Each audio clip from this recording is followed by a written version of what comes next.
Ce fruit du démon cacherait donc bien secret depuis plus de 25 ans. L'un des Zoan les plus simples mais aussi les plus intrigants de par certains foreshadows d'Oda devient aujourd'hui un sujet très sérieux et je vais absolument tout vous expliquer dans cette review. Yo les bros, si vous avez de quoi boire et manger, alors préparez-vous tout ça car dans cette nouvelle review, nous allons analyser l'intégralité de ce chapitre ainsi que de la guerre entre Imu, Luffy et Loki qui semble enfin commencer. Êtes-vous prêts? Alors allons-y. Ce chapitre commence là où le précédent s'est terminé, l'attaque des géants face au Domi-Reversi. Et oui, souvenez-vous, il se trouve qu'il faut simplement tuer les géants possédés par Imu pour les faire revenir à la normale. Bref, pas le meilleur des scénarios, mais soit.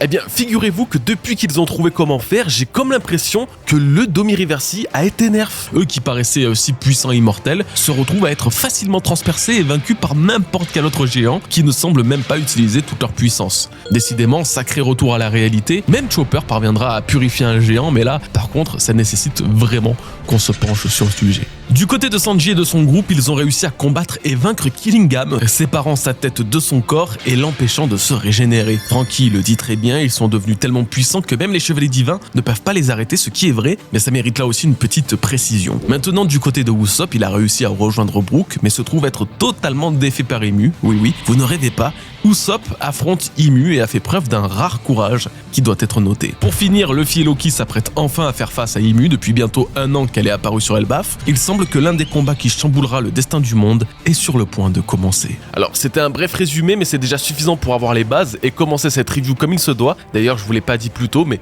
tant que vous êtes là et si l'envie vous prend, laissez un like à cette vidéo et abonnez-vous si vous ne l'avez toujours pas fait, ça serait génial, merci beaucoup à vous. Et c'est le groupe de Sanji qui ouvre le bal. Alors pour le coup je sais pas vous mais j'ai pas vraiment compris cette scène, on est littéralement passé d'une attaque de Sanji sur Killingham dans le dernier chapitre à sa capture aujourd'hui. Donc il faut comprendre quoi exactement? Il y a eu un vrai combat entre eux ou Sanji l'a juste one shot dans le dernier chapitre? Pardon mais c'est quand même particulier comme situation, je commence à capter que les chevaliers divins ne seront pas très respectés, mais de là à carrément éclipser le peu de combat qu'il y a entre eux et les Mugiwara, c'est quand même frustrant. En fait ce qui est davantage frustrant c'est qu'on ne sait pas ce qui a mis Killingham dans cet état et c'est important puisque les chevaliers divins et les sbires d'Imu en général sont censés représenter les nouveaux antagonistes de One Piece qui remplacent les empereurs et leur équipage. Le problème c'est que pour nous lecteurs, si on ne sait même pas comment nos héros parviennent à les blesser comme aujourd'hui, on va rien comprendre au prochain fight. Là si demain Sanji affronte un autre chevalier divin et qu'il n'arrive pas à lui infliger les mêmes dégâts qu'à Killingham,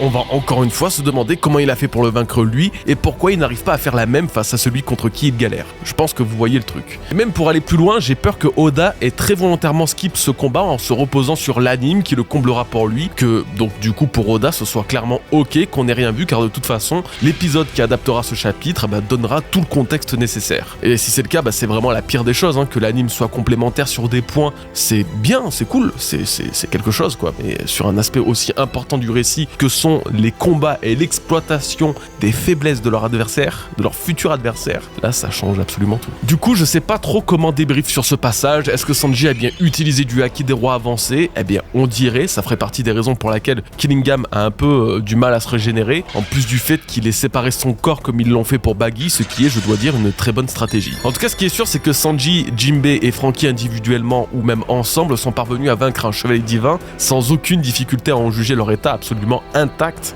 et c'est plutôt une sacrée preuve de force. Pour autant je ne pense pas que ce soit vraiment terminé, peut-être qu'ils parviendront à le garder captif quelques instants, mais si mon instinct est bon, alors Imu pourrait redonner de la force et surtout une forme physique à Killingham et Somers grâce à ses pouvoirs et peut-être même à les booster. J'oserais même dire que Imu pourrait prendre possession des 3 personnages en même temps, divisant peut-être sa puissance mais remettant aussi sur pied les 2 chevaliers divins ayant perdu. Le tout est de savoir quel sera le destin de Killingham et Somers, si elle pourra peut-être pardonner à Gunko sa rébellion puisqu'elle est sa servante personnelle. Je ne pense pas qu'elle sera aussi laxiste sur Killingham et Somers, soit les achève ici à la fin d'Elbaf avant de repartir sur Marie-Joise pour que les protagonistes disent la fameuse phrase « Waouh, elle n'hésite même pas à tuer ses alliés, c'est horrible », enfin bref, le truc bateau quoi. Soit elle les achève sur Marie-Joise après les avoir téléportés elle-même.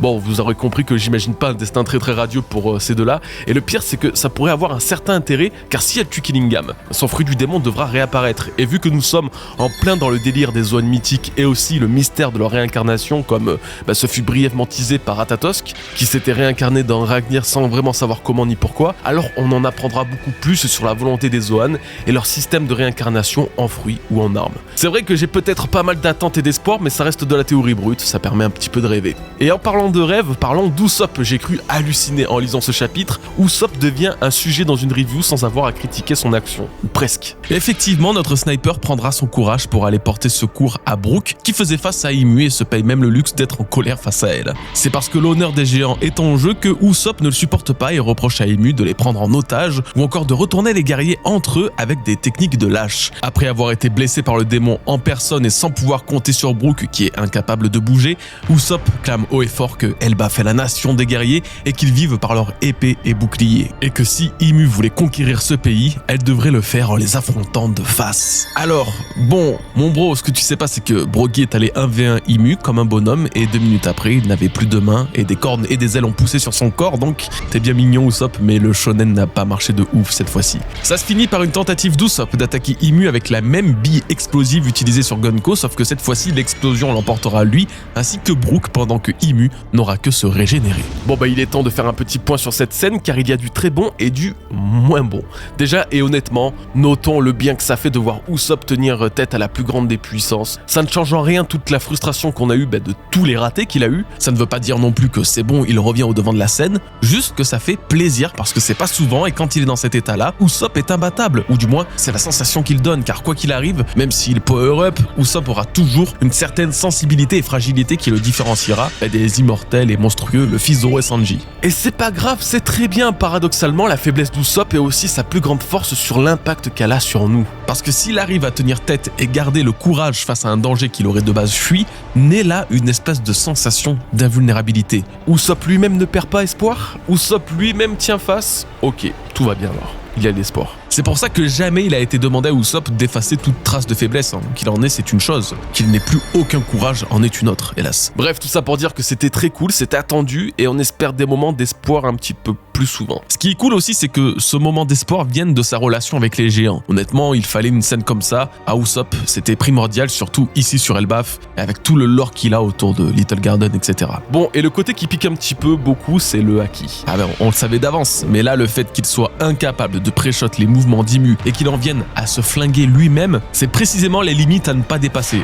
C'est-à-dire que là, Usopp est tellement inutile offensivement, il n'a tellement pas de technique qu'il en vient à faire des contre son camp. Carrément. Là, s'il avait eu le haki de l'observation pour voir un peu dans le futur, une seconde ou peut-être même deux, il se serait quand même fait fumer par Imu, on est d'accord, mais il aurait pu retenir son tir, ce qui aurait donné un moment bien plus palpitant. Donc voilà, c'est dommage cet ascenseur émotionnel, sachant que tout ce qu'on demande, c'est que Usopp ait un pouvoir aussi simple et courant que le haki. Alors pour ce qui est de Brook, on le voit enfin depuis son face-à-face avec Imu, et maintenant il n'est plus seul, donc ça pourra peut-être mener à quelque chose d'assez intéressant. Rappelons qu'il est celui capable de redonner vie à Gonko, c'est peut-être une stratégie qu'il partagera à Usopp, et ensemble chercheront un plan pour réveiller la princesse endormie. Alors, l'un des sujets qui va déjà bien nous captiver dans ce chapitre, c'est le cas de Chopper qui, dans sa forme Monster Point, parviendra à vaincre un géant en demi-reversi et plus particulièrement à le faire retourner à son état d'origine. Est-ce qu'il l'a tué ou est-ce que quelque chose de différent est à l'origine de cette détransformation? Honnêtement, j'aime bien penser qu'il y a effectivement quelque chose de particulier qui s'est passé du côté de Chopper. Est-ce que nous aurions là un début d'éveil? Écoutez bien parce que la théorie est vraiment intéressante. Déjà, tout a eu lieu dans la forme Monster Point de Chopper. C'est actuellement sa forme ultime. Normalement, au-dessus de ça, il n'y a rien, donc c'est généralement dans ces limites-là qu'un personnage s'éveille et dévoile toute sa puissance cachée. Ensuite, il y a cette dynamique que je ne cesse de vous rappeler depuis le début d'Elbaf. Cette île offrira une nouvelle puissance aux Mugiwara en améliorant leur pouvoir, quitte à provoquer des débuts d'éveil chez Brook, Robin et bien sûr Chopper. Nous avons bien eu Franky dans le dernier chapitre qui a vraiment récupéré un énorme power-up, ça ne sera pas le seul, et ça continue aujourd'hui avec Chopper. Pour continuer, Chopper a de base le fruit le plus simple qui soit, presque le plus commun même, le Zoan de l'humain. Dit comme ça, il n'est pas destiné à avoir un grand intérêt si ce n'est d'humaniser un animal comme lui et d'en faire un protagoniste. Pourtant, le fruit de Chopper cache forcément un secret bien particulier qui serait gravé dans l'origine même du monde et des fruits du démon. En effet, tous les Ito-Itonomi, à part celui de Chopper, sont liés à des êtres divins tels que le Bouddha de Sengoku ou le Nika de Luffy. Ce sont tous des modèles Ito-Itonomi dans leur version mythique. Même si ce n'est pas le cas de Chopper, c'est bien la preuve que de base, le Zoan de l'humain a très probablement des particularités que n'ont pas les autres Zoan. D'ailleurs, la question est toujours revenue depuis l'apparition de ce Zoan, que se passerait-il si un humain mangeait le fruit de l'humain? Oda a répondu à cette question peu de temps après l'introduction de Chopper en disant que ça permettrait à son utilisateur de trouver sa véritable essence et qu'il vivrait plus comme un humain. Alors évidemment c'est difficile à cerner, mais il s'agirait d'une forme d'état éveillé et c'est ce qui se passerait pour Chopper lorsqu'il parviendra à éveiller son Zoan. Ce qu'on peut imaginer, c'est que le pouvoir éveillé du fruit de l'humain représente une sorte de contre-naturel au pouvoir démoniaque et que Chopper devienne une sorte d'équivalent du granit marin face à la magie occulte utilisée par exemple par Imu. Bien sûr, il y aurait une limite, mais c'est l'une des particularités qu'Oda aurait secrètement donné à ce fruit qui, sur le papier, n'est pas forcément le plus intéressant et même plutôt très limité, mais qui en théorie aurait une vraie place dans l'histoire. Car si ce que Vegapunk nous dit sur les fruits du démon est véritable, qu'ils sont créés par l'imagination des hommes pour répondre à leurs besoins d'évolution, alors le Zoan de l'humain est sans doute l'un des plus passionnants à étudier. Qui aurait pu vouloir devenir assez humain pour qu'un tel fruit apparaisse? Et si maintenant que nous sommes parfaitement dans le thème de la genèse biblique, avec l'apparition du diable face au dieu solaire, le Zoan de l'humain représenterait l'un des premiers fruits du démon créés au monde, reliés au mythe d'Adam et Ève et de leurs arbres respectifs qui portent leur nom sur l'île des hommes poissons et surtout sur Elbaf. Voilà pourquoi le Zoan de l'humain serait particulier et toujours lié de près ou de loin au divin. Et pour finir, impossible de ne pas le mentionner, Barbe Noire. Ouais, alors il arrive un petit peu comme un cheveu sur la soupe, je dois bien l'avouer, mais si vous suivez mes théories depuis un moment, vous capterez peut-être où je veux en venir. Lors de la révélation du Ito-Itonomi modèle Nika de Luffy au chapitre 1044, je vous avais dévoilé ma théorie sur Barbe Noire et de l'intérêt qu'il pourrait porter à ce fruit grâce à deux éléments bien précis. C'est une de mes théories préférées, vraiment, et j'ai la certitude de tenir un truc depuis toutes ces années, donc écoutez-moi bien, je vais tenter de bien vous expliquer tout ça. On va faire par ordre chronologique et remonter à l'époque de Drum, plus précisément au chapitre 133. Dans celui-ci, Barbe Noire est mentionnée pour la toute première fois de tout One Piece dans un événement qui reste à ce jour le plus mystérieux de tous ses moves. Il a attaqué Drum avec son équipage. C'est tout. 26 ans plus tard, on ne sait toujours pas pourquoi il a fait ça. Par contre, je sais une chose, c'est que la raison de cette attaque sera dévoilée un jour et Oda n'a absolument pas fait tout ça pour rien. Car avec un petit peu de réflexion suite à la révélation du Ito-Itonomi modèle Nika, on peut parfaitement imaginer que Teach cherchait précisément ce Zoan. Tout comme son père Chebek qui pouvait potentiellement chercher à la fois le Zoan de Nidog et celui de Nika, les deux fruits du démon que doit affronter aujourd'hui Imu, soit dit en passant, Teach se serait mis en quête du Zoan du dieu soleil sans vraiment savoir où il se trouvait. S'il s'est dirigé vers Drum, c'est précisément car un Ito-Itonomi s'y trouvait, celui de Chopper.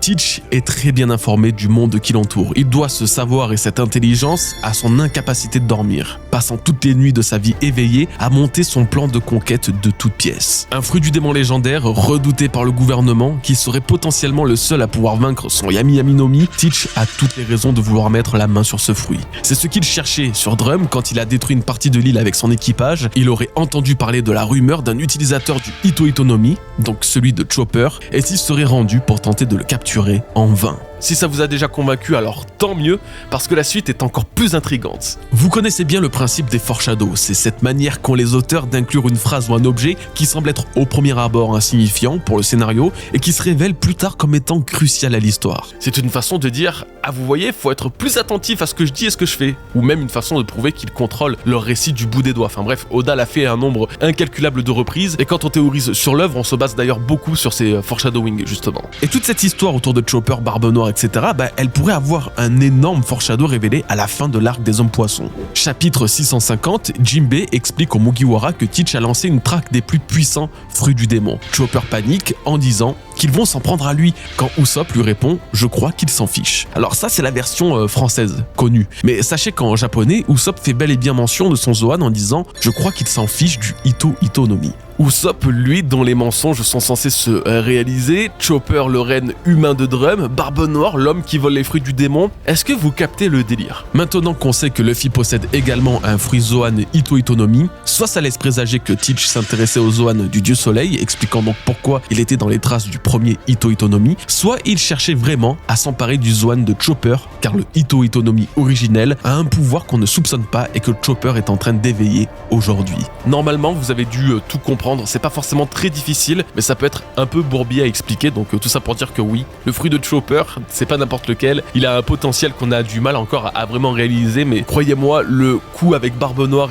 et tout ça, il y a quelque chose. J'aimerais même terminer par une très simple et bête réflexion. Il est dit ou sous-entendu que le panacée dans One Piece est un champignon, n'est-ce pas? Ou du moins c'est ce que croyait Chopper en allant le chercher pour Iluluk. Et vous savez aussi que le fruit de Chopper, le Zoan de l'humain, a la forme d'un champignon. Ok. Et pour finir, Chopper a bien comme rêve de trouver le panacée, le remède à tous les maux. Si en combinant tout ça, la vérité autour de Chopper et son rêve se dévoilait. Et si après avoir consommé ce fruit du démon, Chopper était déjà devenu le panacée lui-même? Ce remède qu'il cherche n'existe pas, il n'est caché nulle part, il est détenu par personne, tout simplement car c'est lui. Chopper devient petit à petit le panacée qu'il cherche tant, celui capable de guérir tous les maux. C'est pour ça qu'il est si doué et que partout où il va, il assimile la médecine des îles et de leur peuple pour l'appliquer à nouveau. Chopper deviendra celui qui mettra au point le remède ultime, il est le seul à pouvoir le faire et c'est peut-être en partie grâce à l'éveil de son Zoan et de sa véritable nature humaine. Aujourd'hui qu'il parvienne à modifier et annuler la malédiction du Domiriversi pourrait être un signe et un avant-goût de ce qui se passera dans le futur, que même les pires malédictions puissent être conjurées.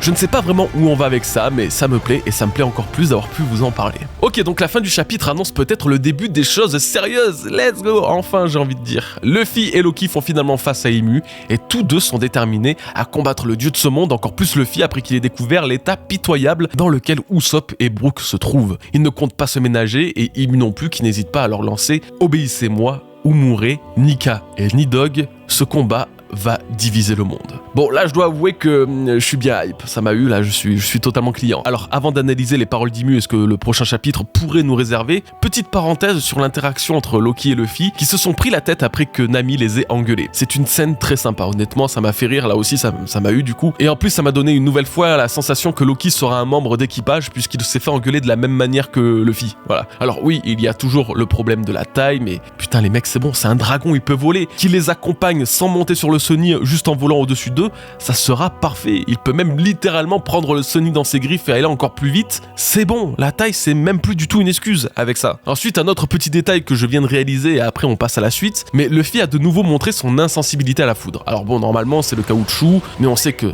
du coup c'est pas ça, hein, donc ça vient d'ailleurs, ou encore c'est le pouvoir d'imagination de Nika qui le rend insensible, car Luffy pensait être insensible à la foudre. Vous voyez, c'est une sorte d'effet placebo.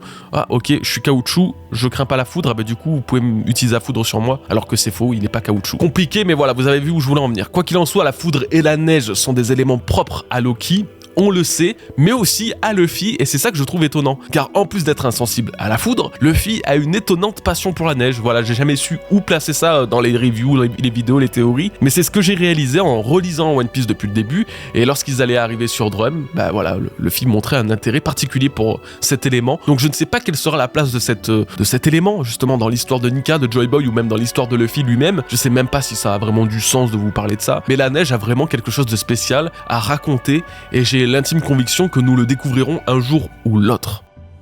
Bon, alors comme je le disais, les paroles d'Imu nécessitent vraiment d'être analysées. Obéissez-moi ou mourrez, Nika et Nidog.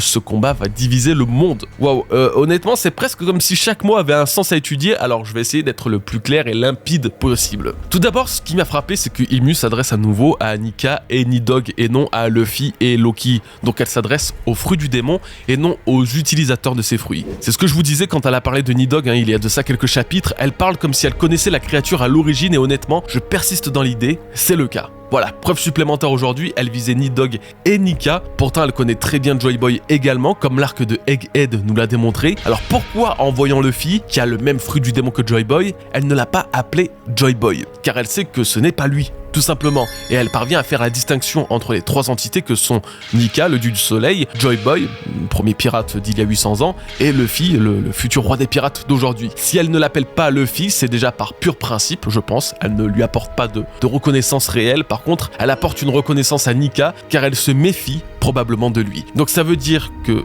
déjà c'est qu'elle sait que Luffy n'est pas Joy Boy, car elle ne l'appelle pas comme tel, alors qu'elle a bien été capable de reconnaître son acquis sur Egghead, et surtout qu'elle semble avoir un bif avec Nika et Nidog, une rivalité qui pourrait remonter à l'époque du premier monde. Car oui, dans le deuxième monde, ce n'était pas Nika qu'elle affrontait, mais Joy Boy. Est-ce que vous captez le truc? Imu viendrait non pas du monde de Joy Boy, mais du monde de Nika, là où le dieu soleil existait physiquement avant d'être incarné en fruit, tout comme le dragon Nidog. Du coup, c'est à se demander ce qu'est vraiment Imu. Est-ce vraiment son nom? Et si elle ne vient pas du premier monde, incarne-t-elle elle aussi une créature ou une entité de cette époque-là? En tout cas, il n'y a plus de doute sur une partie de son identité, c'est une divinité elle aussi, de quoi ça on ne sait pas encore, mais Imu doit être un dieu ou une déesse de quelque chose, ce qui relance le débat interminable des dieux de la forêt, des dieux de la mer, de la terre, etc. etc. Bon, ça c'était le premier truc. Il y a ensuite l'étonnante formule qu'elle a utilisée en s'adressant à eux. Enfin, c'est pas une formule, mais en tout cas, elle veut que Nika et Nidog lui obéissent. Ces paroles ont plusieurs significations, elle semble vouloir les contrôler, et quand Imu veut contrôler quelqu'un, elle leur lance un de ses pactes démoniaques. Étant donné que le Domi-Reversi a montré aujourd'hui sa très grande limite, elle utilisera contre eux une nouvelle technique venant de son livre. Je pense vraiment qu'elle arrivera à avoir un effet sur l'un d'eux, notamment Loki comme je le disais dans ma dernière review. Après, sur Elbaf, il existe aussi une sorte de Dark Nika venant des cauchemars, et on parlait de foreshadowing un petit peu plus tôt. Est-ce que ça en sera un pour dire que Luffy subira également un Domi-Reversi? C'est mon rêve, d'accord? Le coup du Nightmare Nika, moi je prends. Bon, quoi qu'il en soit, si Imu veut vraiment les faire obéir, ça me dérange. Parce que faire obéir ceux qui sont capables de la vaincre, ou alors qui représentent un danger pour elle, c'est un risque qu'elle ne devrait pas prendre. Mais en plus de ça, ça signifie qu'elle n'aura plus personne capable de la vaincre. Alors, à quoi bon? Autant les tuer, au moins il n'y a plus de danger pour elle.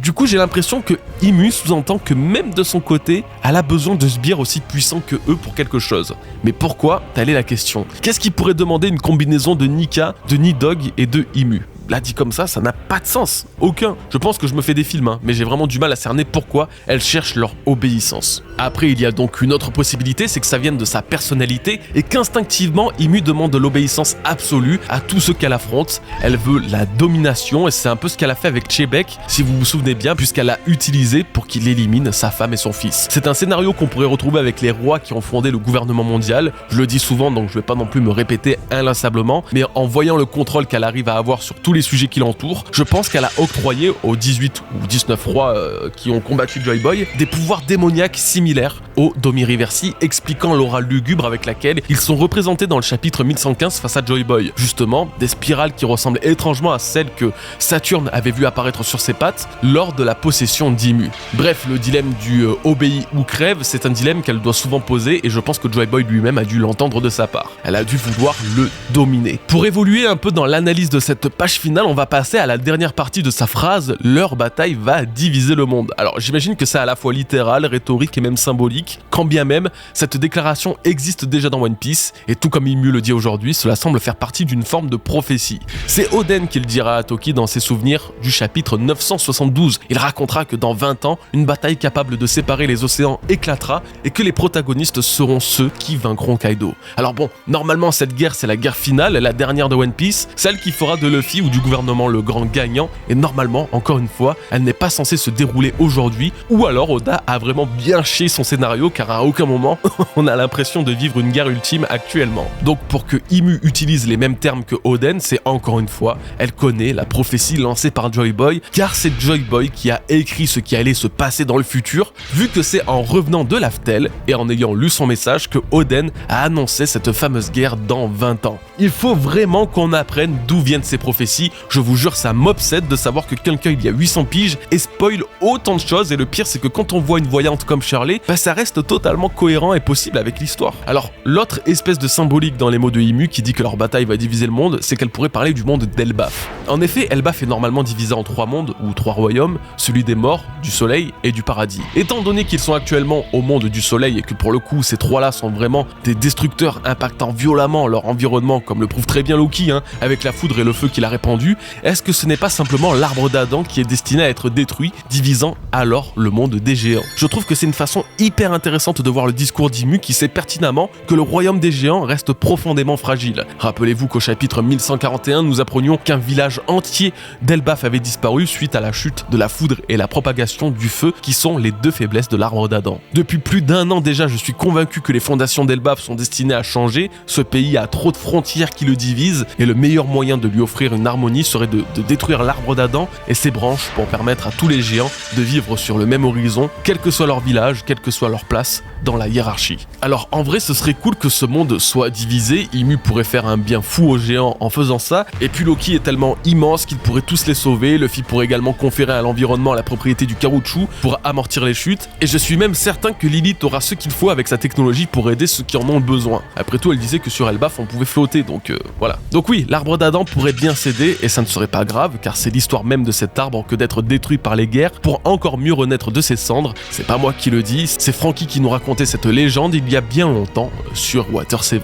Pour finir, la dernière symbolique derrière les paroles d'Imu pourrait teaser que leur guerre, lorsqu'elle prendra forme ailleurs que sur Elbaf, aura un impact même sur la géographie du monde en détruisant Redline. Redline, c'est le continent lié aux géants qui, dans leur mythe et probablement dans le Harley du coup, est considéré comme un serpent trempé de sang. S'il y a toute cette légende autour de lui comme quoi il est indestructible, c'est sûrement car la légende mentionne le besoin de sa destruction. Redline est probablement une frontière artificielle créée et formée je ne sais trop comment, mais qui sépare les peuples et empêche leur alliance. Si Luffy et Loki arrivent à la briser, alors le monde parviendra à coup sûr à s'allier plus efficacement contre le gouvernement mondial, représentant ainsi le vrai danger que voudrait éviter Imu. Et vous les bros, qu'avez-vous pensé de ce chapitre? L'avez-vous aimé, détesté, un entre-deux peut-être? N'hésitez pas à me le dire en commentaire, mettez aussi un gros pouce bleu des familles, là ça m'aiderait beaucoup. Merci à vous. On va se quitter là-dessus, et normalement, la semaine prochaine, on entre vraiment dans le vif du sujet. J'ai très hâte. Merci à vous, prenez soin de vous et de vos proches. Peace les bros.